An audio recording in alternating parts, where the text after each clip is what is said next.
Okay, guys, we're about to start. So great. First of all, I wanna thank you all for participating. I'm not even excited. I am thrilled to host everybody here. So thanks a lot for that. Allow me to introduce myself first. So my name is Razi. I'm managing all WebPulse activity, both in MENA and Southeast Asia.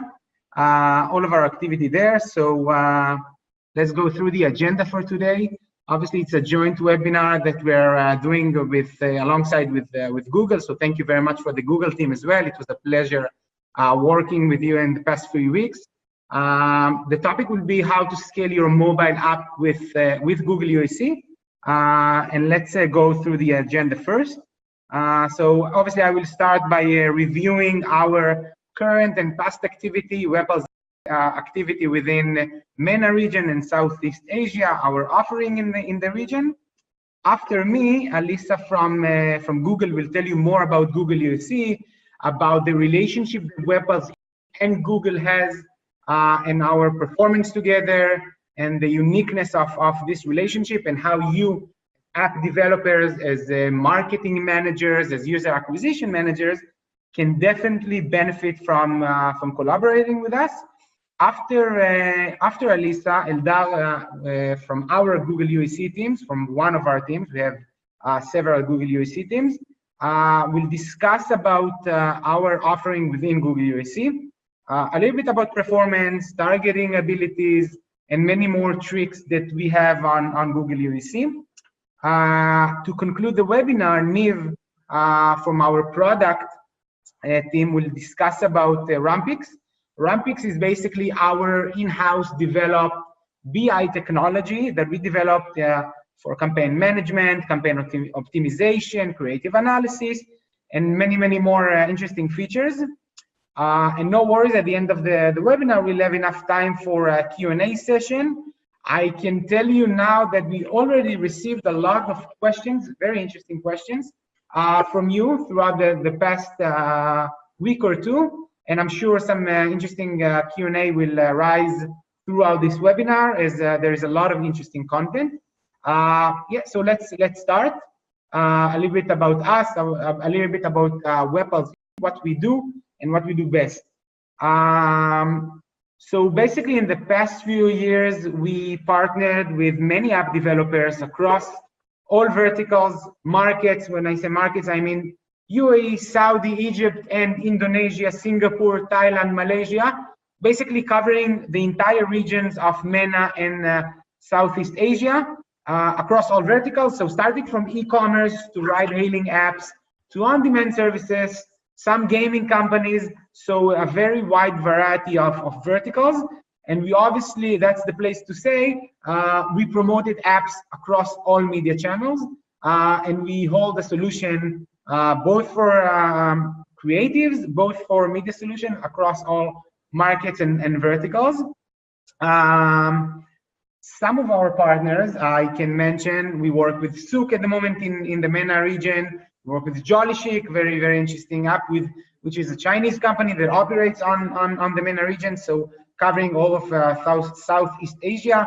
Make My Trip as an example. I'm sure that some of you are familiar with the name. And our expertise come into place not for our campaign management across all media channels, but for our creative abilities. We have over 25 graphic designers in-house that can create basically any sort and type of creatives you can imagine, HTML5, new videos, banners, and you name it, we can create it. So that's a little bit about us, a little bit about our past and current activity within the market.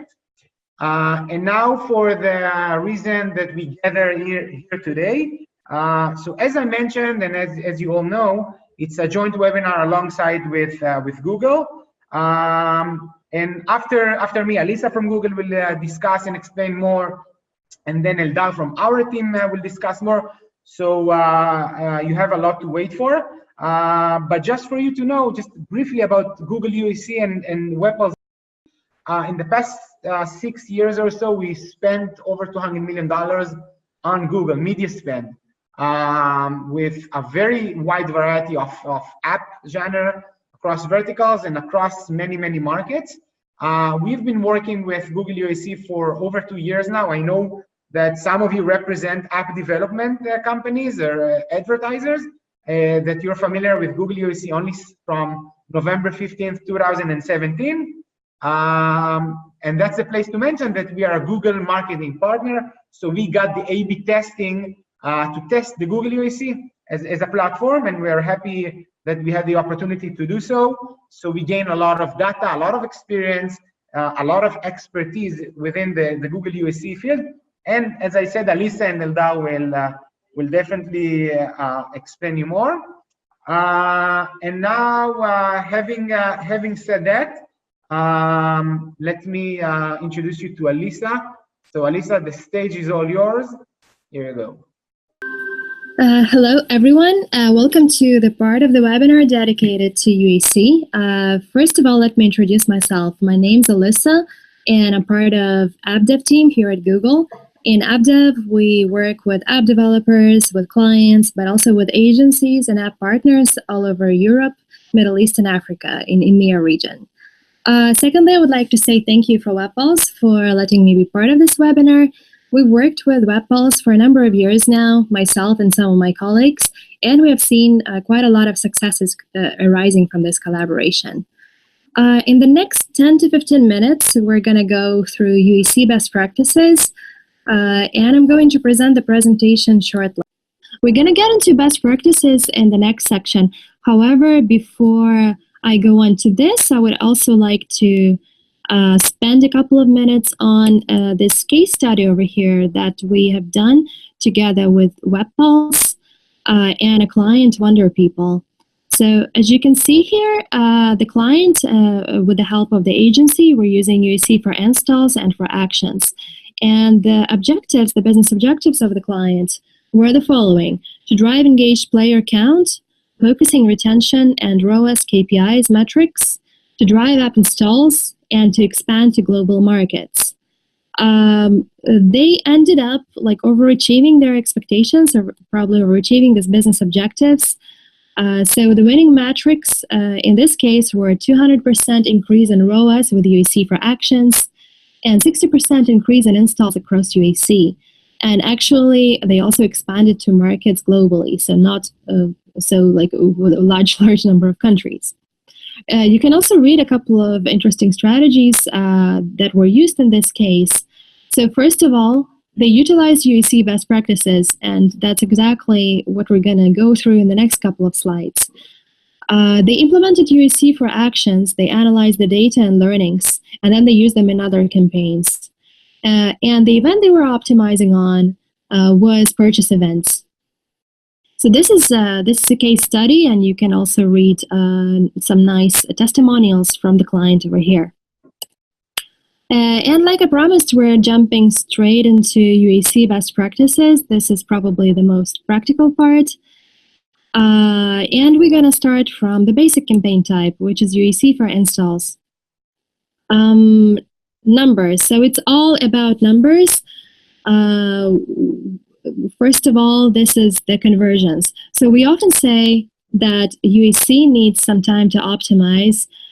We often say it's around 2 weeks, which is around 2 weeks for most customers. Well, what it really means here is CO, a conversion optimizer, which is at the base of UAC, needs approximately 100 conversions to stabilize.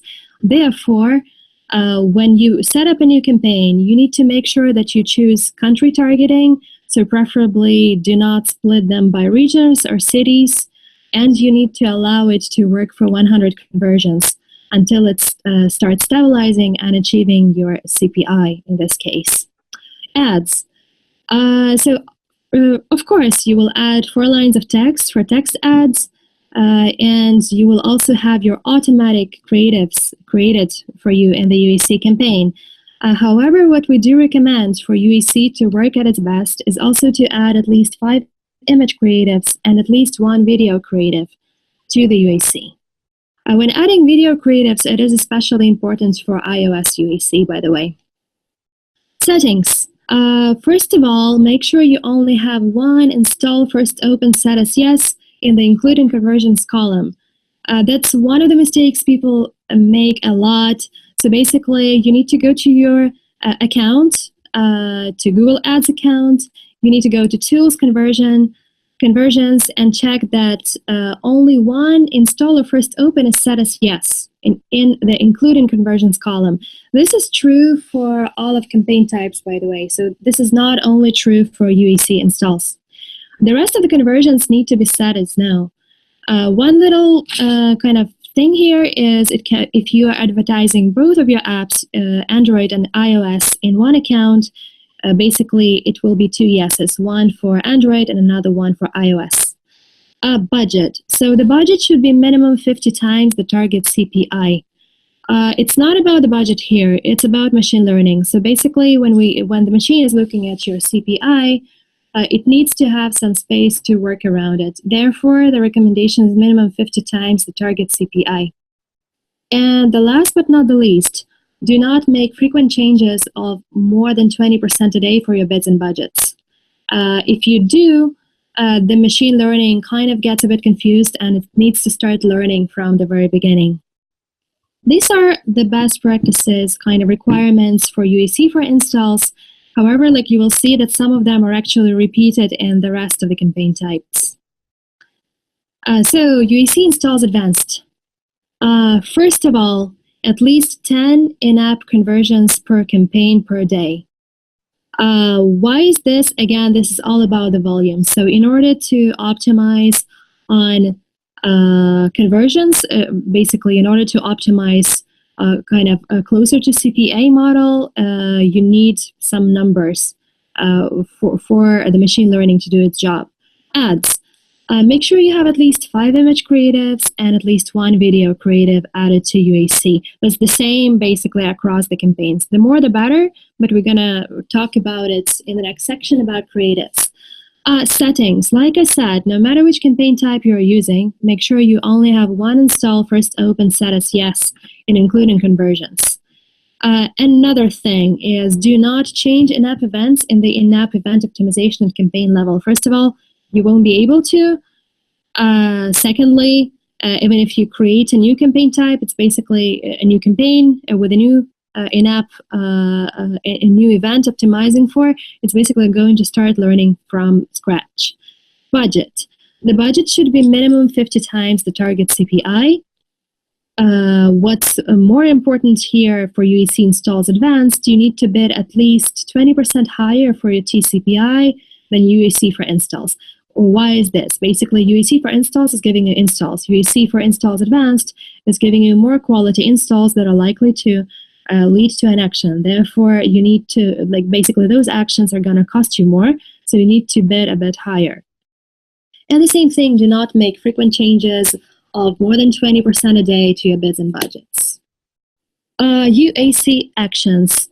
A campaign optimizing for actions like TCPA campaign. First of all, 10 in-app conversions per campaign per day. That's basically the same. Make sure this event is representative of your business goals. You should not choose more than one event if they're of different value to you. What I mean here is, for example, you have an event registration and you have an event purchase. So you should only choose one. Like they're basically very different. Budget. For this campaign type, what's different from the rest of the campaign types, your budget needs to be at least 10 times target CPA. This is different from 50 times TCPI, like in the rest of the campaign types. Why is it also here? Is because when we're setting the actual TCPA, it cannot be fundamentally different to what you achieve in existing campaigns. So for example, you ran UAC installs and you figured out that registration costs you, I don't know, $10. So you put $10 there in the TCPA. Or you figured out that a purchase costs you $300. So you actually set $300 as your TCPA in this campaign. The next one is basically the same, settings. You only need to have one install for stop and set as yes to include in conversions column. All other conversions should be no. And ads, the recommendation for this campaign type is to make sure that you have at least 5 image creatives and 2 video creatives, portrait and landscape, added to this campaign type. So that's just one more video creative than in the previous campaign types. And like I promised, we're also going to cover creatives. So all of these recommendations and creatives will be discussed in much more detail. We're getting to images. So best practices for images. There is a number of them, and I'm going to go through them one by one, highlighting the most important ones. First of all, the recommendation is to use simple designs with minimal but accurate text. Why? Because those ads appear on smaller screens. So just remember that these are mobile app install ads. They appear on smaller screens, sometimes on tablets too. Secondly, use engaging and relevant images taken directly from your app. For example, action shots or product images. It's also true for video, and we're going to go back to this in video section. Then credibility. So use App Store badges, use your logo to give your ad some credibility. Another recommendation is to use HD images. Here are some of the 72 DPI, 640 by 100, DPI for 320 and 50, for example, just to make them more high definition. Another recommendation is to upload the maximum cap to allow UAC to serve different type of visuals for different users. So you have a cap of 20. If you can, use all of them. And finally, use a diverse image asset portfolio based on a top 10 to generate maximum user reach and inventory scale. A couple of creative tips for images. Again, like some of them were repeated, but we believe they're probably the most important ones. So number one is to keep it simple. Use simple designs with minimal but accurate text. Engage users. So take something directly from the app. Action shots, product images. And finally, be credible. So App Store badge and your logo. Motion. So there is a lot of opinions about motion, and I've seen like a lot of different types of ads. Some of them are more successful with motion, some of them are not. However, like by trial and error, we have developed this best practice. Use short motion cycle. It can have significant impact on the performance of your asset. So nothing like extended motions. Number two, on average, banners with animations between 6 and 9 seconds have a 38% higher CTR than static banners. So between 6 and 9 seconds.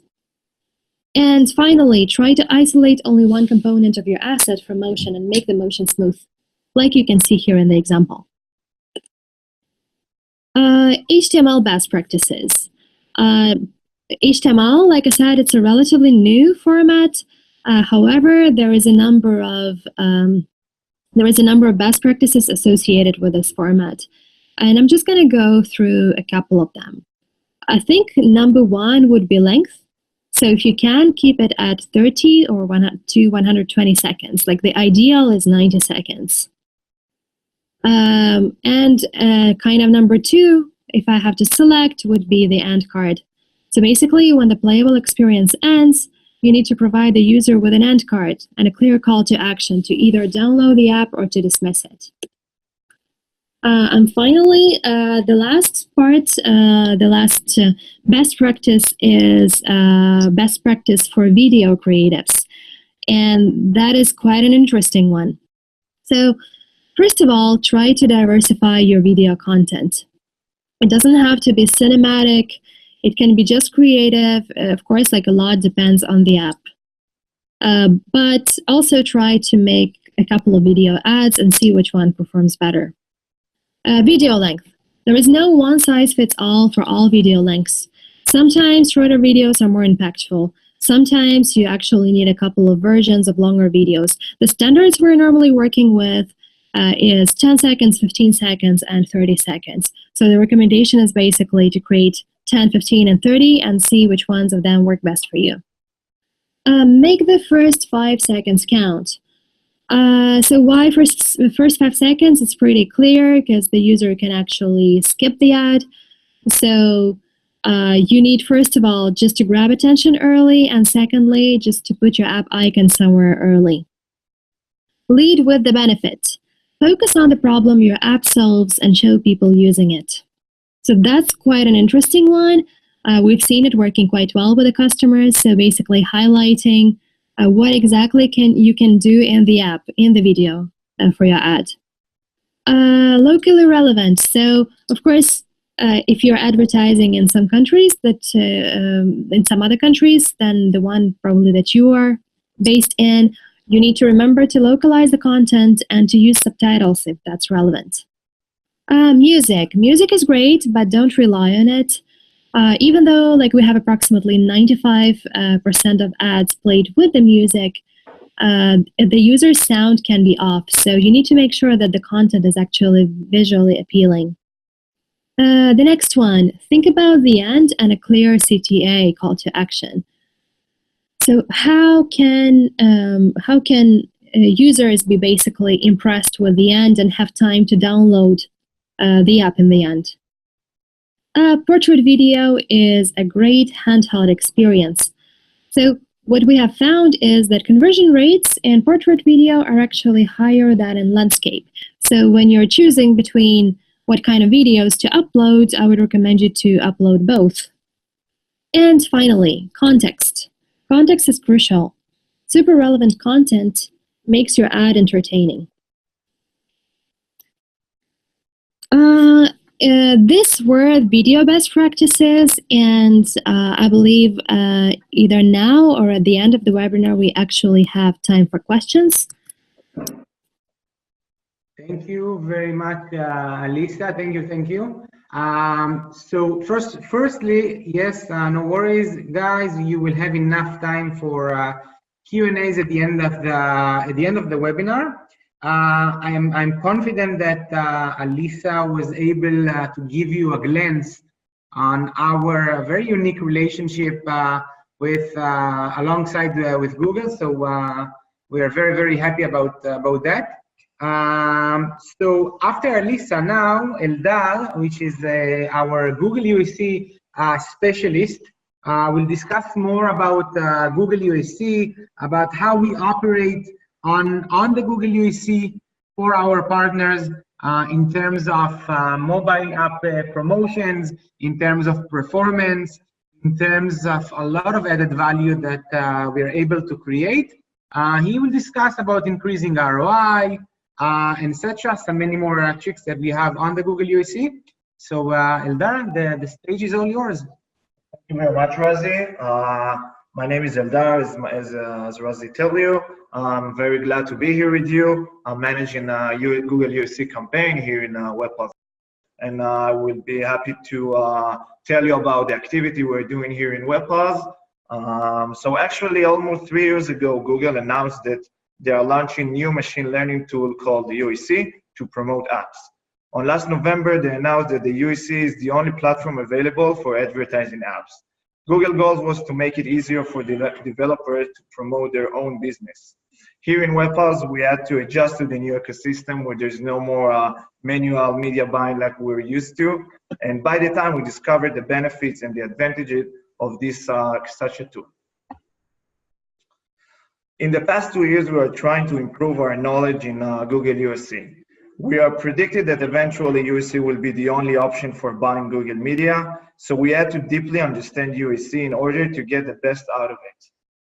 We are doing it by using our data, our experience, and with our creative team. In the next 10 minutes, I will tell you how we are doing it for each one of these sections, and we'll start with experience. But before that, we need to understand that Google changed their approach from optimizing one-dimensional categories like interest, gender, location, into multi-dimensional perspective that predict the user behavior. The algorithm has data about what the user search, the gender and the age, the video you watch on YouTube, and much more. Those inputs basically predict what is going to be the user next step and what event you would likely to complete. Over the past 6 years, we're doing user acquisition in all type of verticals with over 2 million media calls, like Razi already said. And we have enough experience to define benchmark, understand user profile and behavior. So together, using our experience and looking on the client's KPI, and of course, using the abilities of the UAC, we managed to deliver to our clients the best traffic and the best results that we can. So the next, after we talked about our experience, the next main thing that we're using here is the data. I think it's one of our main key to success. It's analyzing the data that outputs from UAC. So first, we need to, before starting running campaign, is to define what is the right campaign and what kind of user we want to target. For example, we have UAC for installs that will supply many users with low CPI, but probably it won't be profitable in terms of ROI. It brings us freemium users that allowed us to understand the user behavior, the cost per action, event frequency, and many more important data. It also helps to increase the awareness of the new app and improve it and make people to know this new application. On the other hand, we learned that UAC for action suits for apps that are in their growth level or in the maturity. And this campaign will deliver users that attempt to perform an event, such as a retention, and then we have the loyal users or deposit. This will give us the paying users. And what's important when we are doing the right choice of campaign and user, you can reduce CPI by 35% till 50%. And I think it's something very important that we're doing here initially in WebPass. One of the most important things we must do also is to define the app funnel, which means the process that the user is going through the app through the app experience. After defining it, we can follow the user behavior and check what we need to improve. In each step, we need to analyze the reason that the user didn't continue to the next level. Let's see a general example for a kind of shopping app, how we analyze the user behavior. So first of all, the user is downloading the app, it is opening it, and then you need to decide if you want to register or he doesn't want to register. If he's registering, he's moving to the next level, to the next event to view content. If not, we need to analyze why he decided to uninstall the app. Might be caused for many reasons. Maybe there is a problem inside of the app. Maybe the creative was not suitable for this user. Maybe we didn't target the right user. So all this kind of thing we need to analyze and to understand. And of course, after analyzing, we need to take actions. Let's assume that he did continue to the next level to view content. Now we need to decide if you want to add to cart the product. If he doesn't want to, again, we need to analyze why he doesn't want to add to cart. Maybe the product is not suitable for this specific user. So it's something we need to change, and this is the action that we will actually take. If he does add to cart, again, we're moving forward to the next level for completing purchase. And if not, again, analyzing and taking action. And this is how we are analyzing all the data, all the user funnel data, and actually improving the results.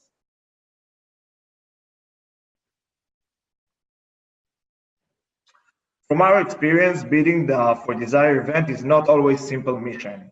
You must have all events from tracking companies, especially the client's KPI events. The events that you are targeting must occur at least 10 times a day. Sometimes your KPI event doesn't occur enough time. In this case, you need to find the event which the best correlation to the event that you need. In the following example, you can see an analyzation that we are doing. If we can't target a specific event that we want, for example, purchase, we're checking which other event has the biggest correlation, the highest correlation to the purchase.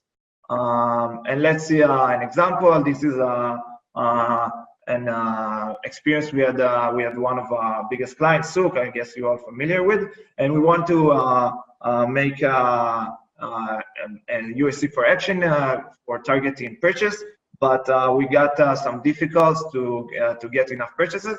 So after analyzation, we saw that there is a correlation between the event of view content to purchase.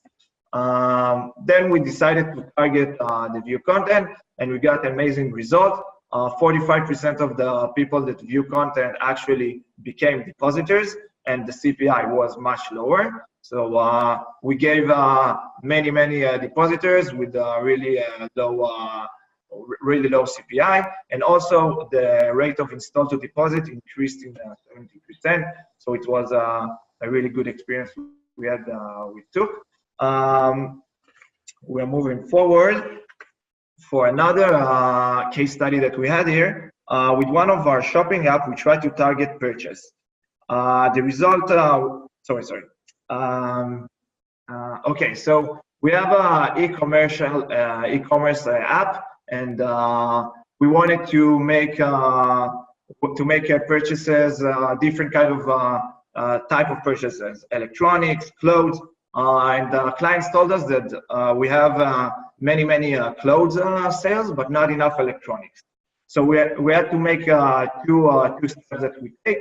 First of all, we implement a new event called the purchase of electronics, and second, we make a special creative that actually convince the clients, the users, to buy electronics. With these two steps, we put it into the Google UAC, and actually we get massive growth in the sales of the electronics, and this is how we solve this problem. And it was also a successful story. So after we talked about data and about experience, we're getting to the third part that is also very important here in our company, is the creative. We have an amazing creative team, and as already Razi told you, that are doing many things, very special things, starting from banners, videos, HTML5, and we'll see some examples. So first of all, something very basic that we are doing here and is very helpful is we are performing many A/B testing when starting new campaigns.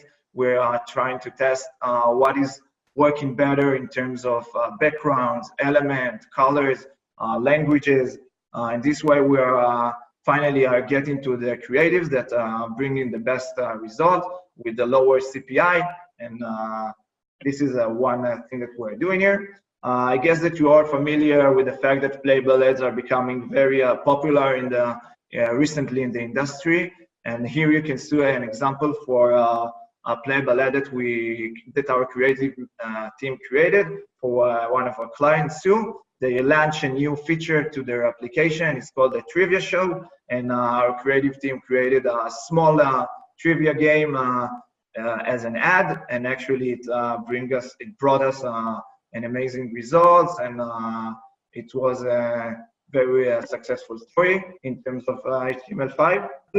So after we talked about the playable ads that we're doing here, something that's also very important is to customize the creative. What I mean is that we use our wide knowledge in the creative field to custom match specific creative to the user, to the geo, and to the event that we're targeting. Let's take a look for an example. On last May, we had Ramadan, I guess that you all know, and our creative team created this short video that for one of our shopping app, one of our clients, and actually this video was really successful one. It increased the day 7 ROI by 80%, and this is a small example of making the creative relevant to the period of time, to the relevant audience. And it's also, you have to be all the time ready to make adjustments. So to sum up all we talked about, the UAC is a smart bidding machine with limitless inventory. And from our experience, we learned that first of all, you must define your KPI and strategy. You must choose the right event to target and understand how much you are willing to pay for it. And lastly, you must use the right creative. Following that, Google will do magic for you. And now we'll move forward. We're gonna let to Niv Klein, our product manager, to talk.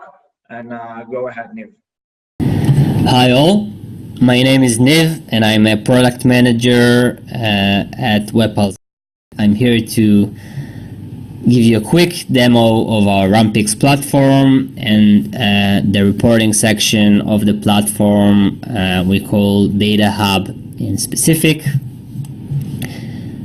Rampix aggregates data from both your app through the different measurement platforms such as AppsFlyer and Adjust and Kochava, and our media partners such as Facebook and Google and our network of publishers. And the Data Hub views them all in one place according to your specific event funnel, your specific needs of visualizing the data. The way it does it is by adding different widgets of different types, which can all be saved under unified worksheets. So you can use different worksheets so for different data analysis workflows that you already have, or we can very happily assist you in creating the ultimate views that are tailored for your app. In this example, we see that the main KPI set here is sign up, for example. Here is a box widget that enables you to view important metrics in a highlighted way.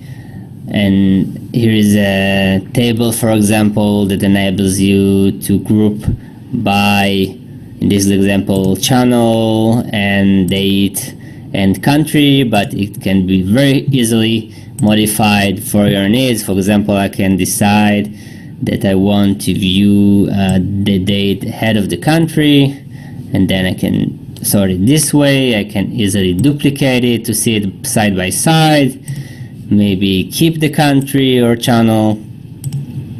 So everything is very easy to be modified. Now, tables are one type of presentation. We can also use lines, for example, to show different trends. So here I could see that I have a specific CPI increase in Egypt, for example, for the Google channel. And then I can very easily start to take actions to lower that CPI. I can see where are my signups coming from per channel. I can see maybe different performance per weekday, which enables me to split my budgets differently, and basically any kind of other presentation that enables me to have a very clear view of my marketing at the macro level. Now, once I view the macro level, I can as easily drill down to the specific campaigns and ads. Here is Facebook, for example, so I can reach a specific ad set within my Facebook campaign. Not only analyze it, but also take actions depending on each media channel. So in Facebook, I can change the ad set targeting, bids and budgets, and any kind of other action Facebook allows. For example, same is for Google. I can choose different views. I can choose to view maybe the AdWords installs versus the AppsFlyer installs. I can choose to view the return on ad spend versus day one retention, or even the return of ad spend over time. So this is a good point, because everything is being filtered by both install date and event date. So for example, I think we have here a good example of showing users that came at a specific month but kept depositing over time. So everything is being able to be sorted either by the event date or by the install date. Last, I want to also show you a bit about our abilities in optimizing creative. So maybe I've already optimized specific campaigns, but I want also a macro view of how my creatives perform. And then again, based on the media source, I can drill all down to the very specific copy that I use that draws more FTDs versus the other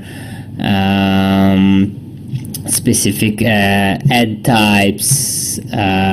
We have different mechanisms that helps us decide if a specific creative is good performing or no.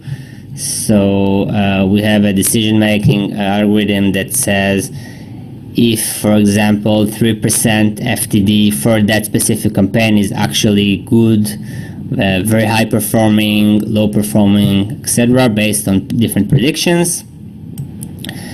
We even have specific tags that we can add to the creative if you want to test specific characteristics of the creative. We can then use bubble graphs to show how each element performs versus the others, both in this case in return on ad spend and overall spend. So we can see coins in this case versus characters versus electricity versus different elements that we use within the creative. This is all for today. We'd love to hear your feedback on different features, and keep tuned on many more features we have in our pipeline. Thank you. I think that's it for today. I really want to thank everybody for participating, you, the viewers and listeners, and here internally, our team, all of Google team, Alisa heading the team, and all of the collaboration. It was a pleasure working with you. Here you can have my, definitely have my email. Please do not hesitate to email me with any additional questions, or if you have any queries regarding a future collaboration, it will be my pleasure. And stay tuned for next events. We're working on some very interesting events, both in person, presence on ground, and both additional webinars. Yeah, thank you very much, guys.